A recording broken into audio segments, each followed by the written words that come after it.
عرش پھول بنتے ہیں اور خوشی مہکتی ہے،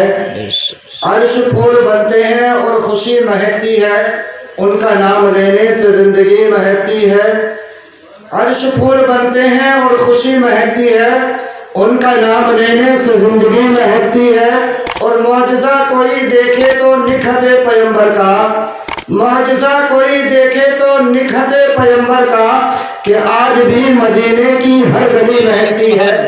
آج بھی مدینے کی ہر گلی مہکتی ہے۔ اور چاندنی شب کے ٹھکانوں کا پتہ ہو جاؤں، چاندنی شب کے ٹھکانوں کا پتہ ہو جاؤں، اور میں جو خاکے در محبوب خدا ہو جاؤں، اور روز اڑا لاؤں میں مریضوں کے لیے خاک شفا، روز اڑا لاؤں میں مریضوں کے لیے خاک شفا۔ اور ان کے کوچے کی اگر باد صبا ہو جاؤں، ان کے کوچے کی اگر باد صبا ہو جاؤں، اور اے خدا مدینے کی ان ہنسی گلیوں میں، اے خدا مدینے کی ان ہنسی گلیوں میں ایسا کھو جاؤں کہ منزل کا پتہ ہو جاؤں، ایسا کھو جاؤں کہ منزل کا پتہ ہو جاؤں، اور میرے کانوں پہ رہے ذکر نبی کی خوشبو، میرے کانوں پہ رہے ذکر نبی کی خوشبو۔ اور کاش میں طیبہ کے کھجوروں کی ہوا ہو جاؤں، کاش میں طیبہ کے کھجوروں کی ہوا ہو جاؤں۔ بادۂ توحید کے متوالوں، شمع رسالت کے پروانوں، غوث اعظم کے دیوانوں، اولیاء امت کے جانثاروں، دونوں عالم کے مالک و مختار، ہم غریبوں کے غمگسار، شہنشاہ دی وقار، نائب کردگار، آقا انعامدار، مدنی تاجدار،